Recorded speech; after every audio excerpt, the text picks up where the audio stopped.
ಈ ಕಾರ್ಯಕ್ರಮದ ಪ್ರಾಯೋಜಕರು NSHR ಸೊಲ್ಯೂಷನ್ಸ್.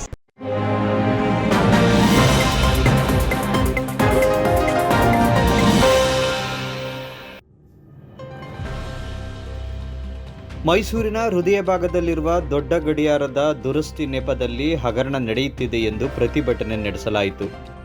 ಮೈಸೂರು ಪಾರಂಪರಿಕ ನಗರವಾಗಿದೆ. ದುರಸ್ತಿ ಹೆಸರಿನಲ್ಲಿ ಪಾರಂಪರಿಕ ದೊಡ್ಡ ಗಡಿಯಾರದ ಕಾಮಗಾರಿಗೆ ಹಿಂದೆ ನಿರ್ಮಾಣಕ್ಕೆ ಬಳಸಿದ್ದ ಸುಣ್ಣ, ನದಿ ಮರಳು ಹಾಗೂ ಇತರೆ ಪದಾರ್ಥಗಳನ್ನು ಬಳಸದೆ ಕೇವಲ ಸ್ಯಾಂಡ್ ಮತ್ತು ಸಿಮೆಂಟ್ ಅನ್ನು ಉಪಯೋಗಿಸುತ್ತಿದ್ದಾರೆ. ಅರಮನೆಯ ಸುತ್ತಮುತ್ತ ಕರಿಕಲ್ಲು ತೊಟ್ಟಿ ಅಭಿವೃದ್ಧಿಗೆ ನದಿ ಮರಳನ್ನು ಬಳಸಿದ್ದಾರೆ. ಅದೇ ರೀತಿ ಆಯುರ್ವೇದಿಕ್ ಮೆಡಿಕಲ್ ಕಾಲೇಜು ಕಟ್ಟಡ, ಕಾಡಾ ಕಟ್ಟಡ ಮತ್ತು ಸರ್ಕಾರಿ ಅತಿಥಿ ಗೃಹ ಹಾಗೂ ವೆಲ್ಲಿಂಗ್ಟನ್ ಲಾಡ್ಜ್ ದುರಸ್ತಿಗೆ ಸುಣ್ಣದಗಾರೆ, ನದಿ ಮರಳು ಹಾಗೂ ಇತರೆ ನೈಸರ್ಗಿಕ ಪದಾರ್ಥಗಳನ್ನು ಬಳಸಲಾಗಿದೆ. ಇಷ್ಟು ಕಟ್ಟಡಗಳ ಸಂರಕ್ಷಣೆ ಇತ್ತೀಚಿನ ದಿನಗಳಲ್ಲಿ ನಡೆದಿದೆ. ಆದರೆ ದೊಡ್ಡ ಗಡಿಯಾರದ ದುರಸ್ತಿಯಲ್ಲಿ ಮರಳು ಬದಲು ಸ್ಯಾಂಡ್ ಮತ್ತು ಸಿಮೆಂಟ್ ಬಳಸುತ್ತಿದ್ದಾರೆ. ಆದ್ದರಿಂದ ಅದನ್ನು ನಿಲ್ಲಿಸಿ ಹಾಗೂ ಮಾಡಿರುವುದನ್ನು ತೆಗೆಸಿ ನದಿ ಮರಳು, ಸುಣ್ಣದಗಾರೆ ಹಾಗೂ ಇತರೆ ಪದಾರ್ಥಗಳನ್ನು ಬಳಸಬೇಕೆಂದು ದೊಡ್ಡ ಗಡಿಯಾರದ ದುರಸ್ತಿ ಕುರಿತು ಪ್ರತಿಭಟನೆಯನ್ನು ದೊಡ್ಡ ಗಡಿಯಾರದ ಮುಂಭಾಗ ಹಮ್ಮಿಕೊಳ್ಳಲಾಗಿತ್ತು. ಬೇಕೇ ಬೇಕು, ಅಯ್ಯಯ್ಯೋ ಅಯ್ಯಯ್ಯೋ, ಉಳಿಸಿ ಉಳಿಸಿ ಉಳಿಸಿ ಉಳಿಸಿ, ಹೋಯ್ತು ಮರಳು ಹೋಯ್ತು, ಮರಳು ಹೋಯ್ತು.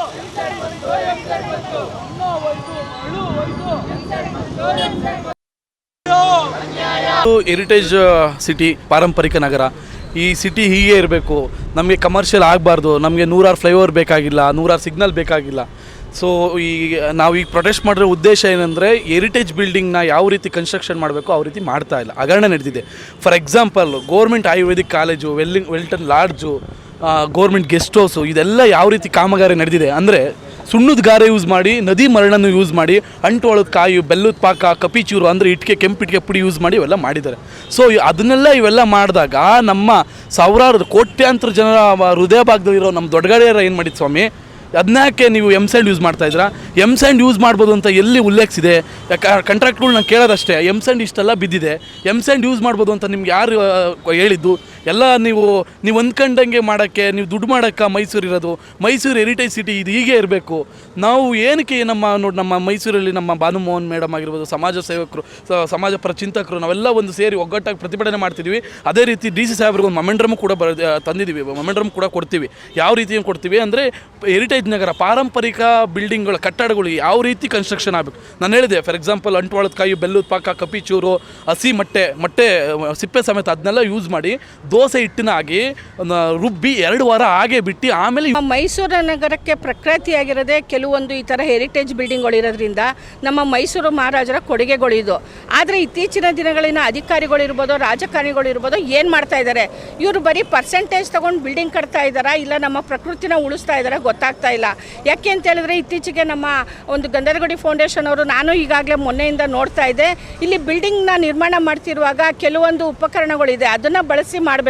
ಮರಳು ಮತ್ತು ಒಂದು ನದಿ ಮರಳು, ಅದಕ್ಕೆ ಬೇಕಾದಂಥ ಮೊಟ್ಟೆ ಮತ್ತು ಎಲ್ಲ ಒಂದು ಉಪಯೋಗ ಮಾಡ್ಕೊಂಡು ಮಾಡಿ ಅಂತ ಬಿಲ್ಡಿಂಗ್ ಮಾಡೋದಕ್ಕೆ ಹೇಳಿದ್ರೆ, ಇಲ್ಲಿ ನೋಡಿದ್ರೆ ಸ್ಯಾಂಡ್ ಮತ್ತು ಸಿಮೆಂಟ್ನ ಉಪಯೋಗಿಸಿ ಮತ್ತು ಹಳೇದು ಕೆಲವೊಂದೊಂದು ಕಟ್ಟಡಗಳನ್ನ ಕೆಡವಿ ಮಾಡ್ತಾ ಇದ್ದಾರೆ. ಅದನ್ನು ಜೋಡಿಸ್ಕೊಂಡು ಮಾಡಬೇಕಿತ್ತು. ಯಾಕೆಂದರೆ ಹಳೆ ಬಿಲ್ಡಿಂಗ್ಗಳನ್ನ ಯಾವ ರೀತಿ ಕಟ್ಟಬೇಕು ಅದೇ ರೀತಿ ಕಟ್ಟಬೇಕು. ಮತ್ತು ಈ ಗಡಿಯಾರದ ಸುತ್ತ ಹಸಿರೀಕರಣ ಇತ್ತು. ಒಂದು ಲಾನ್ ಹಳೆ ಚಿತ್ರದಲ್ಲಿ ನೋಡಿ ನೀವು ಹೇಗೆ ಎಷ್ಟು ಚೆನ್ನಾಗಿ ಕಾಣ್ತಾ ಇದೆ. ಆದರೆ ಇವರು ದುಡ್ಡು ಮಾಡೋದಕ್ಕೋಸ್ಕರ ಅದನ್ನೆಲ್ಲ ಕಿತ್ತಾಕಿ ಇಲ್ಲಿ ಟೈಲ್ಸ್ ಹಾಕಿದ್ದಾರೆ. ಭೂಮಿಗೆ ನೀರು ಹಿಂಗದ ಹೇಗೆ? ಈ ನಗರ ಪ್ರದೇಶದಲ್ಲಿ ಪೂರ್ತಿ ಎಲ್ಲ ಕಡೆನೂ ಇದೇ ರೀತಿ ಮಾಡ್ತಾ ಬರ್ತಾ ಇದ್ದಾರೆ. ಕೆಲವೊಂದು ಪ್ರದೇಶದಲ್ಲಿ ಹಸಿರಿದೆ, ಈಗ ಅದನ್ನು ಕೂಡ ನಾಶ ಮಾಡ್ತಾ ಇದ್ದಾರೆ. ಹಾಗಾಗಿ ನಮ್ಮ ಎಲ್ಲ ಹೋರಾಟಗಾರರ ಒಂದು ಹೋರಾಟ ಏನಿದೆ ಅಂತ ಹೇಳಿದ್ರೆ, ನಮ್ಮ ಮೈಸೂರು, ನಮ್ಮ ಮಹಾರಾಜರು ಕೊಡುಗೆ ಕೊಟ್ಟಿರೋಂತಹ ಕೆಲವು ಪಾರಂಪರಿಕ ಕಟ್ಟಡ ಇರ್ಬೋದು, ಈ ಥರ ದೊಡ್ಡ ಗಡಿಯಾರ ಇರ್ಬೋದು, ಯಾವುದೇ ಇರ್ಬೋದು, ನವೀಕರಣ ಮಾಡುವಾಗ ಅದಕ್ಕೆ ಸಂಬಂಧಪಟ್ಟ ಒಂದು ಪರಿಕರಣಗಳನ್ನ ಬಳಸ್ಕೊಂಡು ಮಾಡಬೇಕೇ ಹೊರತು ಈ ರೀತಿ ಬೇಜವಾಬ್ದಾರಿತನದಿಂದ ಮತ್ತು ಈ ಥರ ನಿರ್ಲಕ್ಷ್ಯದಿಂದ ಮಾಡಬಾರ್ದು. ಪಾರಂಪರಿಕ ಇಲಾಖೆಯವರು ಒಬ್ಬರು ನಿಂತ್ಕೊಂಡು ಇಲ್ಲಿ ಕೆಲಸನ ಮಾಡಿಸ್ಬೇಕು. ಏಕೆಂದರೆ ನಾವು ನೋಡ್ತೀವಿ ಎಲ್ಲ ಕೆಲಸಗಳಲ್ಲೂ ಬೇಜವಾಬ್ದಾರಿತನ ಮಾಡ್ತಿರೋದ್ರಿಂದ ಎಲ್ಲ ಬಿಲ್ಡಿಂಗ್ಗಳು ನಾಶ ಆಗ್ತಾ ಇದೆ. ಹಾಗಾಗಿ ನಮ್ಮ ಹೋರಾಟ ಇಲ್ಲಿಗೆ ನಿಲ್ಲಲ್ಲ. ಇದಕ್ಕೆ ನ್ಯಾಯ ಕೊಡಲಿಲ್ಲ ಅಂದರೆ ನಾವು ಉಗ್ರವಾಗಿ ಹೋರಾಟ ಮಾಡ್ತೀವಿ ಅಂತ ಈ ಸಂದರ್ಭದಲ್ಲಿ ಹೇಳಕ್ಕೆ ಇಷ್ಟಪಡ್ತೇವೆ.